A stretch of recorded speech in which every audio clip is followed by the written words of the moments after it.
Lucas, capítulo de número 15. Eu vou ler do verso 1 em diante, eu vou resumir um pouquinho, porque é muito grande o texto, mas a gente precisa se contextualizar aqui desse momento muito importante em que Jesus Cristo compartilha com seus discípulos essa história maravilhosa que para mim é o conjunto de parábolas mais lindo que você tem na Bíblia, são as parábolas, essas 3 parábolas, inclusive a última que é a do filho pródigo, que é que nós vamos nos ater um pouquinho mais hoje. Lucas, capítulo de número 15, diz assim: aproximavam-se de Jesus todos os publicanos e pecadores para o ouvir. E murmuravam os fariseus e escribas, dizendo: este recebe pecadores e come com eles. Eu vou ler só até aqui, vou fazer uma oração, vocês vão entender que a gente vai caminhar junto o resto do capítulo inteiro praticamente. Vamos orar, pedindo a bênção e a direção de Deus. Senhor, nós te louvamos esta noite, estamos na tua casa, já louvamos, já adoramos, já oramos, já participamos da Eucaristia, da Santa Ceia, e queremos pedir agora, Senhor, que teu Espírito Santo, ó Pai, que fala através da tua palavra, Senhor, encontre corações abertos, ouvidos atentos à tua voz, a mensagem de hoje, Senhor. O pregador é um vaso de barro, um mero instrumento, ele não é nada, Senhor, mas que ele seja usado hoje para a tua glória. Abre os nossos corações, Senhor, que essa história extraordinária, que esta saga, Senhor, da vinda do Filho de Deus a esse mundo para nos salvar, possa quebrantar os nossos corações, possa nos constranger, possa transformar nossa vida, possa nos fazer pessoas melhores, ó Deus, e nos usar nesse mundo para iluminar essa humanidade tão carente, Senhor, de direção, de luz, de paz. Abençoa-nos essa noite, ó Pai, e ajuda-nos a entender a tua palavra. É que eu te peço, com o perdão dos nossos pecados, em nome de Jesus. Amém. Gente, o que está acontecendo aqui é muito claro. O nosso Senhor Jesus, como eu venho dizendo nos últimos domingos, de uma forma muito mais enfática, ele tinha um ministério sem realmente aquelas barreiras que havia naquela época, que a religiosidade colocou. E Jesus Cristo, ele se aproximava das pessoas mais improváveis. Eu mostrei para os irmãos alguns domingos atrás que a fama de Jesus, a reputação de Jesus era a pior possível. Jesus tinha uma reputação de ser um comilão, que ele vivia em festas, comendo, um beberrão, ele vivia em festas, bebendo com os discípulos, com amigos, com pessoas que viviam longe de Deus, tanto que termina dizendo que a fama dele também era de ser comilão, beberrão e amigo de publicanos e pecadores. Parece brincadeira, mas isso é uma constante na vida de Jesus. Se você vê o ministério de Jesus, você vai ver como que ele estava convivendo com essa realidade, era o tempo todo ele sendo criticado, era o tempo todo a gente vê murmuração por parte dos discípulos, de alguns fariseus, por causa dessa atitude de Jesus, desse comportamento que Jesus tinha, que era reprovável, era um comportamento reprovado pelos religiosos daquela época, pelas regras de etiqueta que a religião tinha naquele período. E Jesus, então, de fato, tinha uma atitude que não era muito aceita. Mais uma vez, você está se deparando com uma situação. Aproximavam-se de Jesus todos os publicanos e pecadores. Eu já falei, publicanos eram servidores públicos, político corrupto. Era gente da pior estirpe que você pode imaginar. Era gente que está envolvida nos negócios escusos da sociedade. Era gente que havia passado por um processo de enriquecimento ilícito. Que os nomes estavam nas listas lá do... Como é que chama lá? A operação que pega... Né? Lava Jato. Tudo na lista do Lava Jato se aproximava de Jesus para ouvir o que Jesus tinha para falar. Porque era gente perdida. Era gente notoriamente ímpia. Publicanos, diz o texto sagrado, e pecadores. Pecadores eram pessoas que não tinham nenhum envolvimento com a religião. Que não ousavam nem chegar perto, nem passar na porta do templo e daqueles grupos religiosos que haviam naquela época, eles não tinham espaço. É interessante a gente observar como que Deus se aproxima dessas pessoas, como que Deus usa as pessoas, é algo intrigante. A gente tem uma visão muito romântica do passado, né? Quando a gente fala assim que Jesus apareceu para os pastores, né? Aí você tem aquela figura dos pastores, né? Os anjos e tal, foi anunciado, o primeiro anúncio do nascimento de Jesus foram para os pastores, cuidavam dos rebanhos. Você sabe quem eram os pastores naquela época? Os pastores eram o grupo mais rejeitado. Eles eram os pinguços, né? Aqueles que não tinham mais oportunidade nenhuma na sociedade. Era o emprego mais complicado, mais difícil que existia, porque eles viviam no relento, cuidando do rebanho dos outros. E eles viviam bêbados, porque para aguentar aquela vida era comum você encontrar um pastor de ovelha bêbado. Para você ter uma ideia, o testemunho de um pastor de ovelha não era aceito no tribunal. Não era aceito no tribunal, porque eram pessoas viciadas. Você sabia que o anúncio do nascimento de Jesus foi para um grupo de viciados que viviam no relento.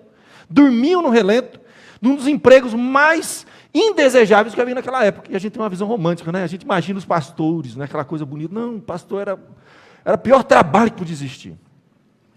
Arriscavam a vida. Era perigosíssimo o trabalho de pastor. E Jesus, quando nasce, o nascimento de Jesus é anunciado primeiramente aos pastores que haviam naquela época. O testemunho deles não era aceito nem no tribunal. Eles viviam uma vida muito ruim. Eles não tinham contato com a família, viviam em lugares perigosos, cuidando do rebanho, eles dormiam lá com o rebanho. Tá? Eles tinham uma vida isolada da sociedade, para aguentar aquilo eles bebiam muito, era a fama deles. Tá? E a palavra de Deus nos mostra, então, nosso Senhor Jesus se aproximando desse tipo de gente. Aqui você vai ver Jesus se aproximando deles, quem? Publicanos e pecadores. Não deu outra. A reação dos religiosos murmuravam quem? Fariseus e escribas. Eram pessoas que aparentemente, aos olhos humanos, tinham uma vida mais correta, mais justa. E a palavra de Deus nos diz que eles murmuravam e diziam assim, ó, esse mestre, esse rabino, ele está recebendo pecadores. E pior, não é só receber, não. Receber significa o seguinte, ele estava aberto para conversar. É como se ele tivesse, de alguma forma, baixado a guarda, quebrado barreiras e dado liberdade para essas pessoas se aproximarem. E o texto fala que é mais do que isso, não só estavam se aproximando. A Bíblia diz que eles comiam com Jesus, que naquela cultura, naquela época, você ia sentar na mesa para comer com uma pessoa, gente, isso aí era um nível de intimidade que a gente não consegue conceber. Um judeu, por exemplo, não sentava com um gentil para comer, de jeito nenhum. Um não judeu. Havia um preconceito, havia tabus que estavam sendo quebrados. Aí realmente Jesus estava aqui quebrando uma série de barreiras que a gente não tem noção do que estava acontecendo. E eles estão dizendo, esse recebe pecadores e come com eles. Esse é o contexto, gente. As três parábolas, as parábolas mais extraordinárias da Bíblia, a mais linda de todas, que é a parábola do filho pródigo, foi escrita para solucionar um problema cultural e espiritual que havia naquela época. Eles não estavam entendendo o propósito de Deus, eles não conheciam o amor de Deus, eles não tinham ideia de que esse amor era tão imenso, que era capaz de receber publicanos e pecadores, as pessoas mais indignas, mais desprezadas, mais improváveis daquela época. Então a Bíblia diz que aproximavam de Jesus os publicanos e pecadores, os fariseus religiosos da época murmuravam. Aí o verso de número 3, olha o que diz o verso número 3, então lhes propôs Jesus esta parábola. 2 pontos. A parábola, meu irmão, vai do verso 3 até o verso de número 32. É uma longa parábola dividida em 3 histórias. A Bíblia fala que ele vai propor uma parábola. Ou seja, ele tem um enigma. A ideia de parábola é mais ou menos assim, é quando alguém conta uma coisa para você, e demora para cair a ficha, sabe, para você acordar para o que é o negócio. Aí você fica com aquela história na cabeça, você vai para sua casa, você fica pensando, a parábola é uma forma de fazer você chegar a uma conclusão. Jesus jogava parábolas com um propósito muito específico, na hora, no lugar certo. Ele soltou as parábolas e foi embora. E deixou aqueles fariseus e escribas meditando nesse negócio, para ver se a ficha cai. E ele coloca uma longa parábola, dividida em 3 partes. Primeira parte, você tem aqui a história de uma ovelha perdida. Qual dentre vós é o homem que, possuindo 100 ovelhas, perdendo uma, não deixa no deserto as 99 e vai em busca da que se perdeu, até encontrá-las? Até encontrá-la? Então Jesus coloca a primeira parábola, uma ovelha perdida. Aí ele fala, e achando essa ovelha perdida, coloca no ombro, cheio de júbilo, e vai para casa, reúne os amigos, reúne os vizinhos, e diz assim, alegrai comigo, porque eu já achei minha ovelha perdida. Aí ele dá uma explicação. Eu digo-vos, assim haverá maior júbilo no céu por um pecador que se arrepende, do que por 99 justos que não se arrependimento. Percebe o contexto? Jesus está falando da ovelha perdida. Jesus está se aproximando de ovelhas perdidas. E eles não estavam entendendo. Aí ele conta essa parábola. Ou, veja aí, o verso de número 8, ele usa, ou, qual é a mulher que tendo 10 dracmas, se perder uma, não acende a candeia, varre a casa e procura diligentemente até encontrá-la? Aqui é importante a gente entender, a ideia de dracma era um tipo de uma coroa que a mulher usava, e ela tinha um significado naquela cultura muito forte. Geralmente era usada num contexto em que ela já estava comprometida com o noivo, e aquela corrente pendurada ali, aquelas dracmas, aquelas moedas, tá? Era um enfeite, um adorno, mas ele tinha um significado, que ela era uma mulher comprometida, era uma das formas de uma mulher assumir um compromisso publicamente. E perder uma daquelas moedas tinha um significado muito grande, porque era uma forma de desprezar aquilo. Então, aquilo incomoda ela. As 10 eram importantes, é a ideia de conjunto.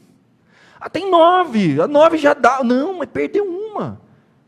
Não faz sentido. O texto sagrado diz que qual é a mulher que tendo 10 dracmas penduradas aqui, se perder uma, acende a candeia, varre a casa e procura diligentemente até encontrar. Ela não vai sossegar enquanto ela não achar essa moeda e colocar de volta no lugar. Ela não vai ter coragem de reencontrar o noivo, é como perder uma aliança, entendeu? É mais ou menos isso. E tendo achado, agora ela reúne as amigas e vizinhas, diz, alegre comigo porque eu achei a dracma que eu tinha perdido. Mais uma vez Jesus disse, eu vos afirmo que de igual modo há júbilo diante dos anjos de Deus por um pecador que se arrepende. Verso 11. Continuou, percebe? É uma sequência, é uma parábola grande dividida em 3 histórias que contam a mesma coisa. Em perspectivas diferentes, usando ilustrações e panos de fundo diferentes, mas é o mesmo contexto. Aí ele vai contar essa história linda, longa, que eu vou caminhar aqui com vocês e a gente vai entender parte por parte. Para mim, é uma das histórias mais lindas que a gente tem na Bíblia. Tá?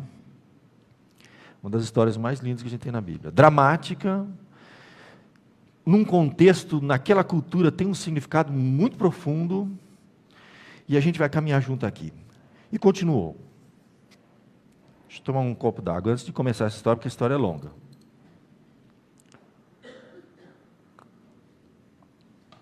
Certo homem tinha 2 filhos. Aí o problema, a coisa vai agravando.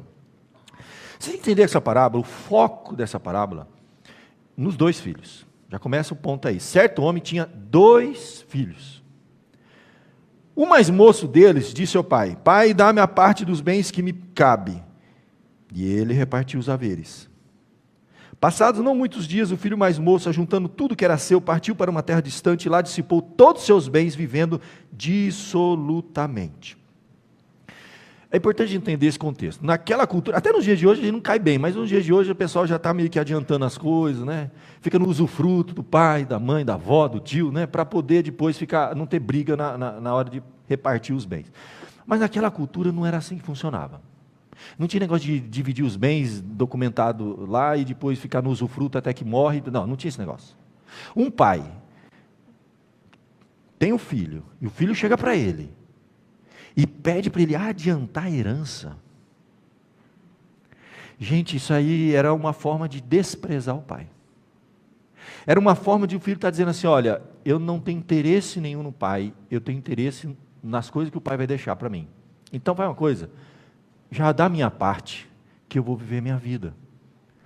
Ele não quer usufruir da presença, da companhia do seu pai.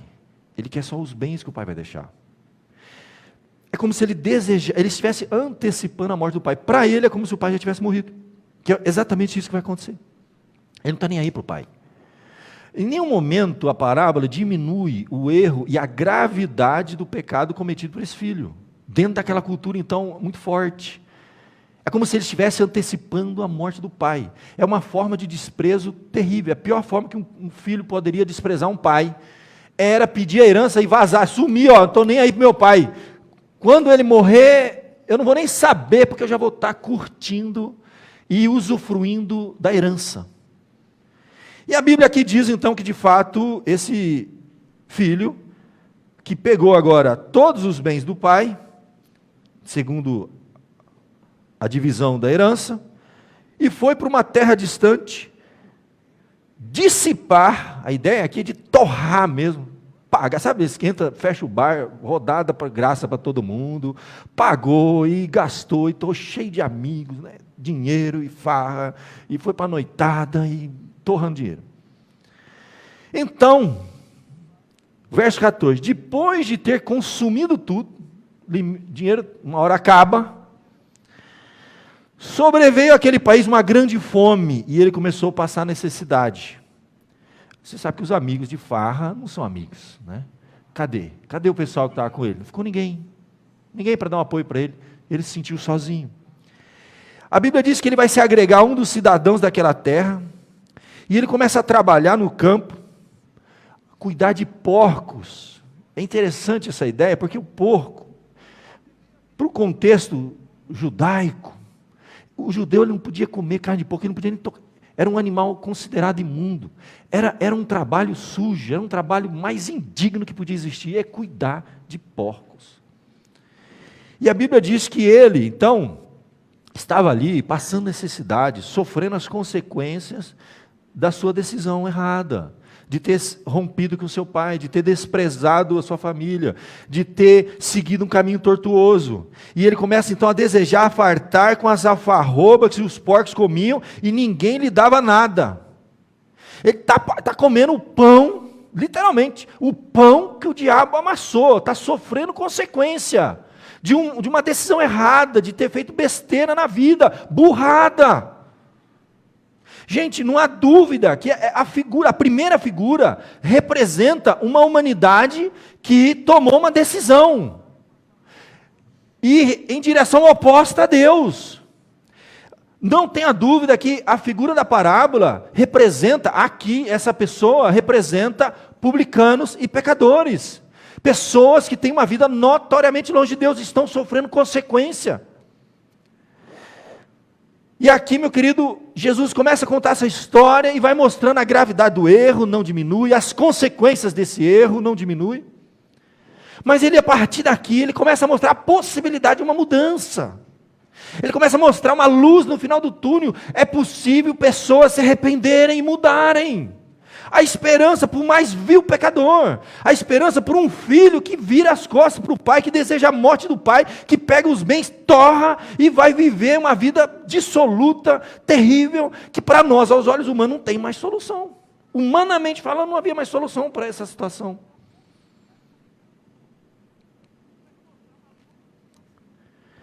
No verso 17, você começa a ver uma mudança de atitude em meio às desgraças de uma vida longe de Deus. Então, caindo em si, disse: quantos trabalhadores de meu pai têm pão com fartura, e eu aqui morro de fome. Ele começa a lembrar da casa do pai, que os servos, os escravos que trabalhavam para o pai, viviam melhor que ele. Ele diz aqui, olha, quantos trabalhadores do meu pai tem pão com fartura, os escravos, os empregados do meu pai vivem melhor do que eu estou vendo aqui. Ele começa a perceber que a decisão foi errada, não vale a pena virar as costas para o pai. Por mais que esse mundo ofereça tantas coisas, por mais que as oportunidades estão diante de nós, não vale a pena, no final custa caro. A parábola ela é muito clara, gente, ela está mostrando e apontando para isso. É possível cair em si e reconhecer que não vale a pena esse caminho tortuoso. E aí ele começa então a elaborar e pensar na possibilidade de retorno. Levantar-me-ei, verso 18, e irei ter com meu pai e lhe direi: pai, eu pequei contra o céu diante de ti. Ele tinha consciência disso. Ele cometeu um dos pecados mais terríveis que podia existir. Ele desejou a morte do pai, torrou tudo que ele era do seu direito, e agora está sem nada. Ele não tem nada para oferecer, ele não merece nada, ele não tem mérito nenhum. Ele é literalmente um desgraçado, que carece e necessita e tão somente da graça e da misericórdia do seu pai. E ele diz: levantar-me-ei, irei ter com meu pai, e vou dizer: pai, eu pequei contra o céu e diante de ti. eu não sou digno de ser chamado teu filho, me trata como um dos teus trabalhadores. Na cabeça dele, ele queria voltar para casa, não mais com o status de filho, que ele nem concebia a possibilidade disso, era inconcebível para ele, diante da gravidade do erro que ele cometeu. Ele queria pelo menos ser recebido como um escravo, porque o escravo vivia melhor do que ele estava vivendo. Trata-me como um dos teus trabalhadores. E no fim, eu acredito que a situação era tão terrível, que ele tomou essa decisão. Verso número 20, ele se levanta, ele vai para o seu pai, e a Bíblia então vai mostrar agora, como se fosse uma outra câmera na cena, né? Como que o pai vai receber. Aí que é o ponto. Vinha ele ainda longe quando o pai o avistou. Começa por aí. A gente já tem ideia que o pai estava aguardando. O pai estava aguardando. O pai experiente, sabe que a decisão que o filho tomou foi errada, deixou o filho pôr o dedo na tomada, porque Deus faz isso com a gente às vezes. A gente é teimoso. Deus mostra de todas as formas possíveis, todos os sinais possíveis, que é burrada, vai quebrar a cara, mas a gente quer, então vai. Parece que esse pai deixa, ele não criou resistência, quer ir, vai. Ele tinha que aprender. Empiricamente, muitos de nós, infelizmente, só aprendemos quando colocar o dedo na tomada. E Deus faz isso com a gente. E parece que esse pai experiente sabia o que ia acontecer, deixou o filho ir, vai, pega tudo sua parte, torra, vai. O filho foi, fez um monte de besteira, caiu em si, está voltando. A Bíblia diz que ele avistou. Se ele avistou, muito provavelmente, ele estava atento. O tempo que passou, o dinheiro está acabando, o pai já esperou, ele fala assim, ele já deve estar passando dificuldade, já ele volta. O pai conhece o filho que tem, o pai sabe. E a Bíblia diz que o pai avista, e aí começa uma reação do coração do pai. Primeiro, compadecido dele. A figura de um pai que se compadece de seu filho, essa é uma figura linda, que a Bíblia, e eu vou dizer, gente, nenhuma religião mostra Deus como pai, a divindade como o cristianismo mostra. A Bíblia chega a dizer num salmo que assim como o pai se compadece de seu filho, o Senhor se compadece daqueles que o temem. A Bíblia nos fala que Deus, Ele é pai de uma forma que a gente não tem noção. Eu vou dizer para vocês, a oração do Pai Nosso. A oração do Pai Nosso, ela começa com uma expressão hebraica chamada Abba. Você tem que entender, a palavra pai no hebraico é A-B. A-B é pai. Então você tem Abimeleque, Abigail, Abraão. Sempre que você tem AB na frente, é pai de alguma coisa, né? Abraão é pai de muitas nações, não é? Isso aí, entendeu? Sei que você vê no hebraico a palavra AB na frente, a letra AB é pai. Então no hebraico, AB é pai. A palavra de Deus, mesmo no Antigo Testamento, refere-se a Deus como pai, nesse sentido. Assim como o pai se compadece de seus filhos, o Senhor se compadece que eles temem. Só que existe um nível, tá, de intimidade que um pai humano tem com o seu filho, que um judeu, naquele contexto, lá na Palestina, jamais ousaria usá-lo para com Deus Pai Celestial. Quando uma criança nasce naquela cultura, é muito parecido com a nossa cultura. Na nossa cultura, quando a criança, a primeira palavrinha que ela aprende a falar, vamos ver, vai. Primeira palavrinha que uma criança aprende. Quem já teve filho, o irmão mais novo, sabe? Qual que é? Papa, papai, mama, geralmente é mama, né? Mama. É a primeira palavra que uma criança aprende, né? Naquela cultura também. A primeira palavra que uma criança aprende na cultura judaica é papai. E sabe como que é papai no hebraico? A letra A, B, pai, e o aditivo A. Quando coloca ABA, vira Abba. Sabe o que é Abba? É meu pai. É a ideia de exclusividade. É a ideia de um relacionamento. Não é um pai, como a Bíblia às vezes fala, pai das luzes, pai dos espíritos. Não. A Bíblia diz, naquela cultura, quando uma criança nasce, ela se dirige ao pai, falando Abba. Primeira palavra que ela aprende a usar. Abba. papai, meu papa, meu querido papai. É num nível de intimidade que você teve, ou que o seu filho tem. Quando um bebezinho nasce, e o pai segura no colo, e ele começa a balbuciar as primeiras palavras, segura no peito. Ele recebe o calor humano, e ele dorme, e o pai coloca no berço. Sabe aquela intimidade da criança que acaba de nascer, e os pais dormem abraçadinho com ela, aquele cheirinho de neném, de pele nova.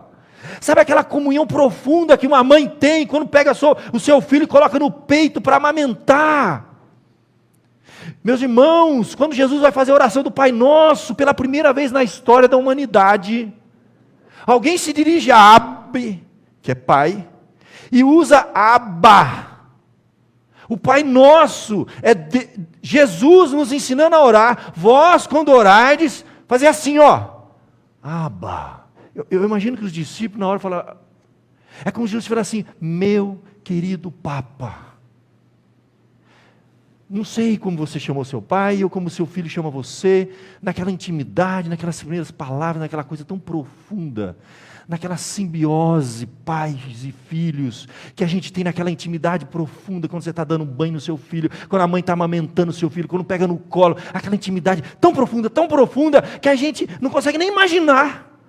Agora, Deus propondo um relacionamento íntimo, de pai e mãe com seus filhos. É isso que a parábola nos ensina. É isso que Jesus ensina na oração do Pai Nosso. Pela primeira vez, ele ora, meu querido papai. Comecei te falando isso. É a palavra usada por uma criancinha aprendendo a falar ao se dirigir ao seu pai. Meu papa. É por isso que Jesus continua, Pai Nosso que está nos céus. Ele compara o pai terreno, mas ele fala, mas é o Pai Celeste. Não, Pai terreno não. Pai nosso que está no céu, santificado seja o teu nome, venha a vós, o vosso reino seja feito. Ele vai falando, pão nosso cada dia, todas as necessidades, olha, oração linda, mas ela começa com Abba. Depois, mais para frente, os apóstolos vão explorar essa palavra. Nós não recebemos o espírito de escravidão para viver atemorizado, mas o espírito da adoção, através do qual nós clamamos, Abba, Pai. Isso é novo, isso só Jesus trouxe. Isso é novidade, gente. Nunca antes. Nenhuma religião se refere à divindade, ao Deus, ao Senhor, como Pai, da forma que o cristianismo propõe. Da forma que Jesus nos ensina. E aqui, a palavra de Deus diz que o Pai, à vista de longe, compadece. Assim como a Bíblia diz, assim como um pai se compadece de seus filhos, o Senhor se compadece daqueles que o temem. E a Bíblia vai dizer o seguinte, ele não está esperando parado, cheio de orgulho, esperando o filho vir se humilhar. A Bíblia diz que o pai corre. Aqui não tem joguinho. Sabe joguinho, gente? Tem que se fazer de difícil, né? Para valorizar. Essa coisa. Com Deus não tem joguinho. Deus abre o jogo, ele escancara o negócio. Ele rasga o coração. A Bíblia diz que ele corre, abraça e beija. O filho não falou nada. O filho não fez nada. Ele avistou o filho. Ele corre, abraça e beija. Porque o seu coração se compadece. Ele se move. Esse é o amor de Deus pelos pecadores, gente. Por nós. Você tem noção do que essa parábola está nos ensinando essa noite? Que nós temos um pai como esse pai, que está nos aguardando de longe, e quando nos avista, ele não faz joguinho, ele não fica esperando, ele vai até o filho, ele corre até o filho, ele se compadece, ele abraça e ele beija. O filho começa o discurso, que o filho acha que vai fazer alguma coisa que vai comover o pai. Quem sabe agora, ele elaborou, ele meditou, ele refletiu, ele pensou em cada palavra, ele construiu o argumento, ele falou, vou convencer meu pai, para que meu pai me aceite. E o filho diz, pai, pequei contra o céu diante de ti, já não sou digno de ser chamado teu filho. O pai, porém, diz aos servos, significa que o pai interrompe o filho, não precisa falar nada. Não precisa falar nada. Sabe o que esse texto está dizendo para a gente? Se tem alguém aqui, ou alguém que está nos ouvindo, ou alguém que você vai mandar essa mensagem depois, que está longe de Deus, deixa eu contar uma coisa para você. Você não precisa falar nada. Você não precisa fazer nada para merecer o amor do Pai. Esse amor é incondicional. Isso brota no coração de Deus. Não é porque a gente tem alguma coisa de boa para oferecer. Não é porque a gente fez algo que comoveu a Deus. Agora Deus vai se comover da gente. Tadinho dele, né? Deixa eu lá abraçar ele. Não. Tem que entender que esse amor parte do coração do Pai. É iniciativa dele. É ele que estava lá atento, aguardando. E quando ele avista o filho, ele precisava deixar o filho cair, quebrar a cara, sofrer, aprender. E agora sim, ele recebe, corre, abraça, beija. O filho começa a fazer um discurso com argumentos bem elaborados para ver se convence o pai. O pai para, não precisa falar nada. A mensagem de hoje é: venha como você está. O filho devia estar fedido, ele devia estar sujo, com uma roupa horrível. Ou seja, o que ele tinha para apresentar era um trapo de imundície, o que Paulo vai dizer lá depois, que eu não vou nem explicar aqui no culto, não vai estragar. Se eu disser para você o que é trapo de imundície na Bíblia, você vai se assustar. E Paulo fala que o que a gente tem para oferecer para Deus é trapo de imundície. Posso falar o que é? Ficaram curiosos? A Bíblia tem um texto que fala que o que a gente tem para oferecer a Deus é trapo de imundície. É sujo, hein? Pode contar? Naquela época não tinha absorvente. As mulheres usavam panos, entende? Para a menstruação. E depois que aquilo já estava sujo, velho, jogar no lixo. E sabe o nome daquilo? Trapo de imundície. E Paulo diz que o que a gente tem para oferecer para Deus é isso. Você tem noção do que é isso? Deu nojo. Deixa eu falar uma coisa para você. Naturalmente falando, era para Deus ter nojo da gente. Naturalmente falando, nós somos pecadores de verdade, não é figura de linguagem, não é palavra de efeito. Nós cometemos pecados que era para Deus ter nojo da gente. E a Bíblia diz que Deus nos abraça, sujo, como o pai abraçou o filho, fedido, com a roupa um trapo. Nós não temos nada de bom para oferecer, e a gente tem que ir para Deus desse jeito mesmo. Se a pessoa está esperando, eu vou arrumar minha vida, eu vou corrigir, vou acertar fio, para, porque não tem nada que a gente possa fazer para Deus deixar de ter nojo da gente. Se Ele deixou de ter nojo da gente, porque alguma coisa muito grande está acontecendo no coração de Deus. É um amor imensurável, é graça, é misericórdia, é algo que a humanidade ainda não está preparada. A Bíblia diz que o amor de Deus constrange, é para constranger mesmo. É como se você chegasse diante de Deus sujo, fedido, e Deus te abraçasse, Ele te recebesse e beijasse você, sujo e fedido. Depois, sabe lá Deus de quantos meses sem tomar banho, e ele veio de uma jornada longe, a Bíblia diz que foi uma terra distante, sabe lá, esse cara veio andando, sem comer, fedendo, sujo, podre, e o pai dele não tem nojo, o pai dele corre, o pai dele abraça, e o pai dele beija. Jesus está mostrando claramente a humanidade é representada aqui por esse filho, rebelde, pecador, sujo, que não tem nada de bom, só fez besteira. E a mensagem é mais ou menos essa: não importa onde você está, não importa o que você tenha feito, Deus está de braços abertos. Quando nós nos aproximamos, nós somos abraçados por esse Pai que se compadece, que beija, e mais do que isso, nos dá dignidade agora. A dignidade vem daí, vem da adoção, vem de uma atitude do pai para com o filho, não do filho para com o pai. Quando o filho começa a fazer o discurso, o pai interrompe. O pai, porém, para o discurso do filho e começa a dizer no verso 22, diz então aos servos: trazei depressa a melhor roupa, vestiu, ponde-lhe um anel no dedo e sandálias nos pés, e trazei também e matai o novilho cevado. Comamos, regozijemo-nos, porque este meu filho estava morto e reviveu, estava perdido e foi achado, e começaram a regozijar-se. Gente, exatamente isso.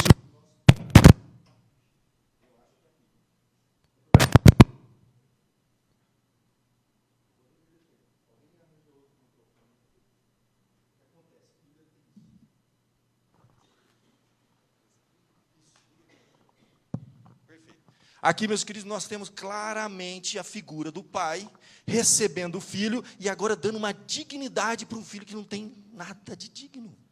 E a Bíblia então vai nos falar dessa lista de atitudes que o pai toma, que é muito interessante a gente observar. Primeiro ele diz assim, olha, trazei depressa a melhor roupa. A melhor roupa seria, de fato, que havia naquela casa, a roupa do pai. Na festa, todos veriam isso como uma reconciliação. Há texto bíblico que fala sobre a ideia de vestimenta. Lá em Isaías 61:10, diz assim, regozijar-me-ei muito no Senhor, a minha alma se alegra no meu Deus, porque Ele me cobriu de vestes de salvação, me envolveu com o manto da justiça. A ideia agora é de alguém que foi restaurado, alguém que foi justificado, os seus pecados foram apagados, e ele tem uma vestimenta, que diante de todos na festa agora, ele é recebido como filho. A melhor roupa. O que mais que ele pede? Ele diz assim, olha, trazei também o anel. É interessante esse de anel. O que é anel no dedo? Por que é o anel? Tem que ir lá na cultura e entender o que acontece. Meus queridos, quando ele pediu a herança, a parte dele já era. Tá? Ele perdeu os direitos de filho. Quando ele pediu a herança e partiu para uma terra distante, ele estava literalmente rompendo o relacionamento com o pai. A coisa foi mais séria, mais complicada do que parece. A partir daquele momento ele deixa de ser filho. Ele está desertando o pai. O filho desertou, o pai foi embora. E quando o pai pede o anel, ele está restaurando novamente todos os direitos de filho. O anel ali significa que ele é filho legítimo e passa a ter novamente os direitos de um filho. Até mesmo a herança novamente. Não é justo isso, né? Alguém vai dizer, não é não. Não parece justo. Isso é graça, favor e merecido. Isso é graça, gente. Ele merecia? Não, ele não merecia. Ele não merecia nada, gente. Ele merecia ficar lá, olha, cuidando daqueles porcos. O que a humanidade merece? É isso aí que a humanidade está recebendo, ó. As consequências de uma vida longe de Deus. O que a gente merece? Merece isso aí. Mas por que Deus recebe? Porque isso é graça. Os fariseus não entendiam isso, não entrava na cabeça deles. Quando eles viam Jesus comendo com publicano e pecador, Jesus conta uma parábola dessa, gente. A gente não tem noção do impacto, do choque que essa história teve naquela cultura, naquela época, para aqueles religiosos. Mais do que a gente está tentando aqui mensurar mais ou menos o impacto, porque a gente vai lá na cultura, tenta entender o que é um filho pedir a herança do pai, e depois volta e o pai recebe. O que é um pai, depois de tudo que o filho fez, correr, abraçar e beijar. O que é um pai? Dar o anel de novo para o filho. Não é justo. Ele já tinha recebido a herança, e Deus está de novo dando direitos.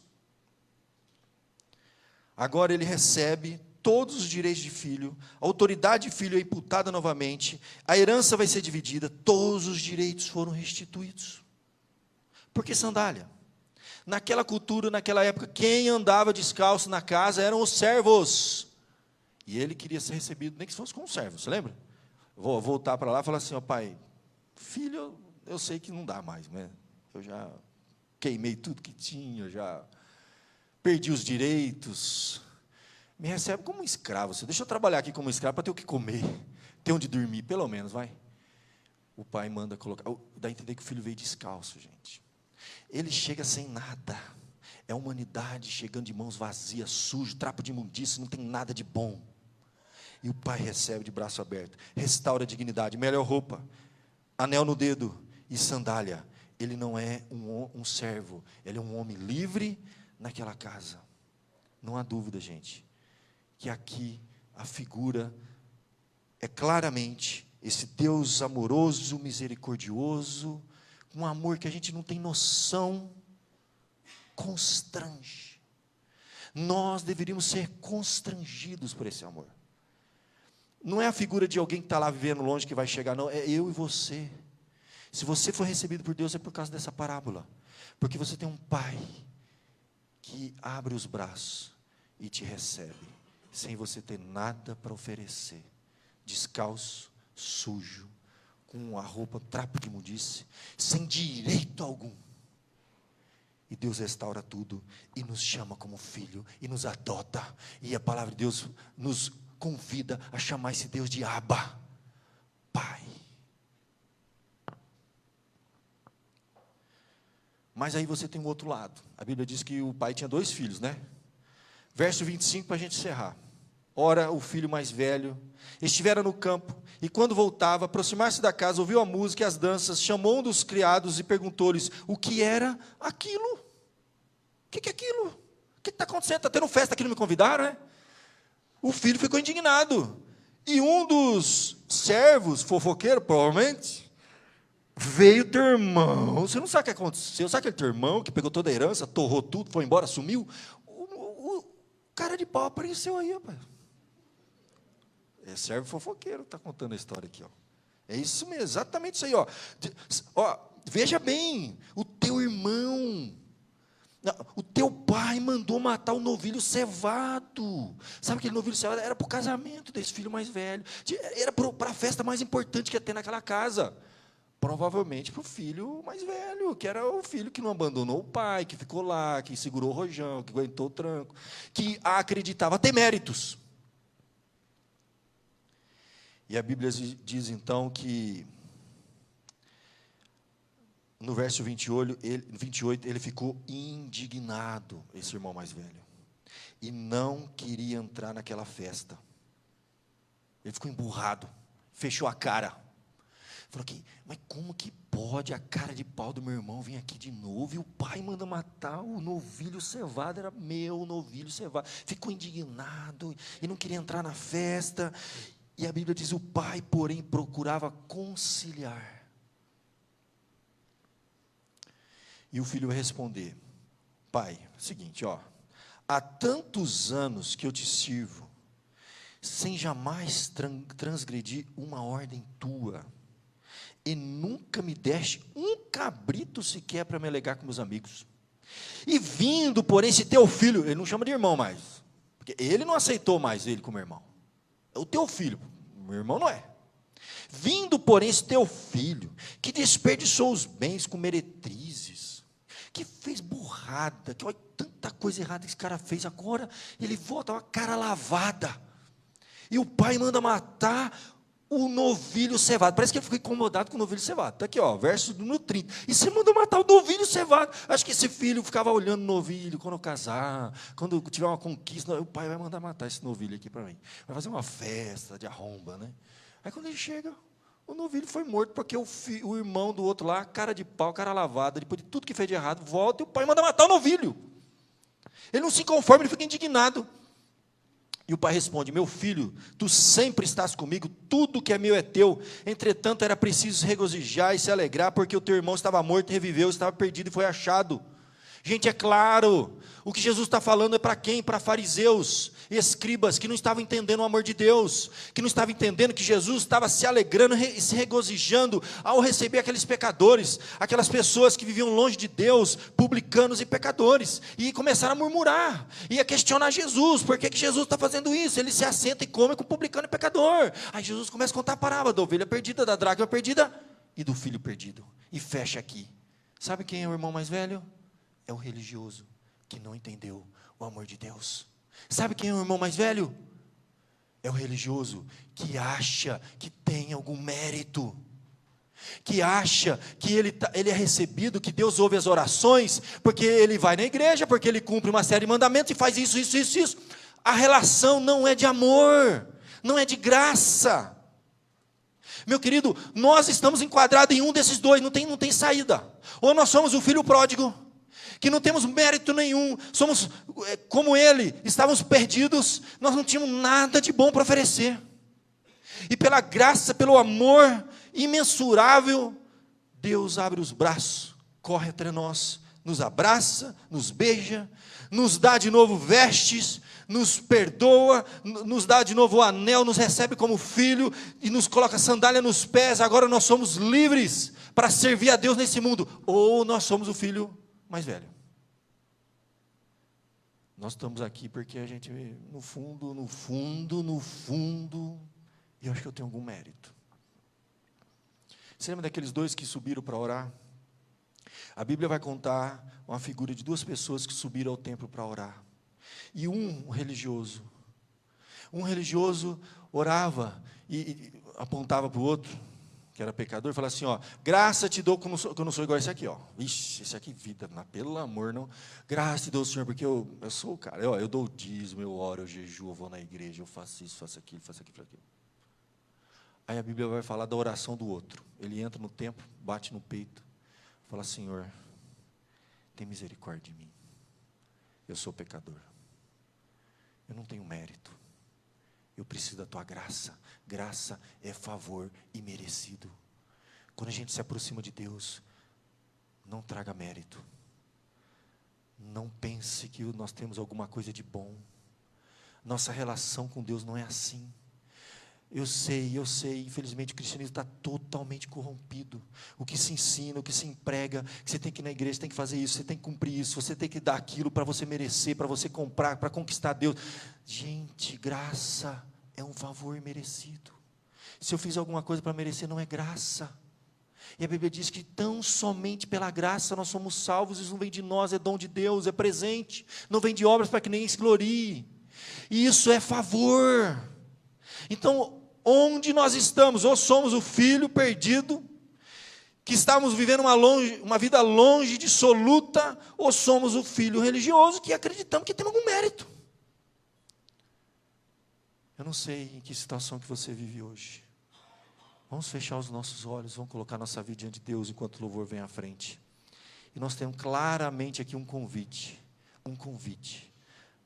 para se voltar para Deus. A verdade é que a Bíblia vai falar da conversão de 2 filhos, gente.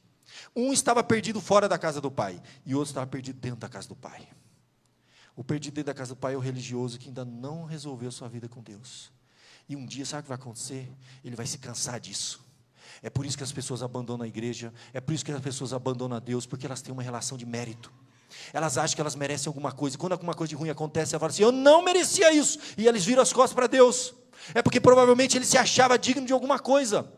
Então, se você ainda tem esse relacionamento com Deus, você precisa se converter, assim como aquele filho longe precisou se converter. Falar, Senhor, eu não tenho nada de bom para oferecer.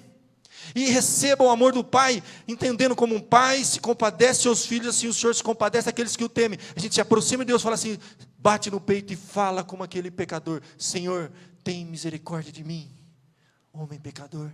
Porque a Bíblia diz que aquele voltou para casa justificado e não o outro, porque todo que se exalta será humilhado, e todo que se humilha será exaltado. Nessa noite, eu fecho meus olhos, bato no peito, falo, Senhor, tem misericórdia de mim. Eu não quero ser o filho mais velho, eu quero ser o filho mais novo, reconhecer que eu mereço nada de Deus. Eu preciso da graça, do amor imensurável. Eu não sei o que você fez na sua vida, eu não sei se você tem algum pecado oculto, eu não sei se você andou longe de Deus, eu não sei o que está acontecendo com você hoje, agora, mas a palavra de Deus me autoriza a te convidar, venha como você está, com todos os seus pecados, com todas as suas falhas, com um monte de coisa que você tem para corrigir na sua vida, e conte com a graça de Deus, para colocar a sua vida em ordem, para arrumar o seu casamento, para arrumar os seus relacionamentos, para corrigir aquelas coisas que você não vê solução, para mudar coisa que você precisa mudar na sua vida. Deus sabe, Deus conhece o mais íntimo do seu coração. Deus conhece o seu assentar e o seu levantar. Ele sabe o que você fez ontem, semana passada, mês passado, e Ele está pronto a te perdoar. Feche seus olhos, vamos falar com o Pai. Senhor Deus, essa noite nós recebemos um convite de Jesus, claramente. É como se Jesus estivesse dizendo, em outras palavras, como Ele de fato disse, vinde a mim, vós todos que estão cansados e sobrecarregados. Eu não sei se alguém aqui está cansado de uma vida longe de Deus, de tomar decisões erradas, de sofrer consequência dos caminhos tortuosos que seguiu, ou se alguém aqui está cansado de uma vida religiosa, de tentar conquistar e comprar os méritos, através de méritos, a graça de Deus. Quem sabe já está cansado de um relacionamento com Deus superficial, já está enfadonho essa vida religiosa. Em nome de Jesus, essa noite, que haja arrependimento para os 2 filhos, Senhor. e que haja conversão, transformação de vida, que possamos reconhecer que não temos nada de bom para oferecer, como aquele filho perdido, nos aproximamos do Pai. Senhor, tem misericórdia de mim, aceita minha vida tão imperfeita que ela é, me ajuda a corrigir o que eu preciso corrigir, colocar em ordem a minha casa, a minha família, o meu lar, meus relacionamentos, meu coração, que está longe de Ti. Em nome de Jesus, vinde a mim, todos que estão cansados e sobrecarregados. É o convite de Jesus essa noite, e é em nome de Jesus que oramos. Amém.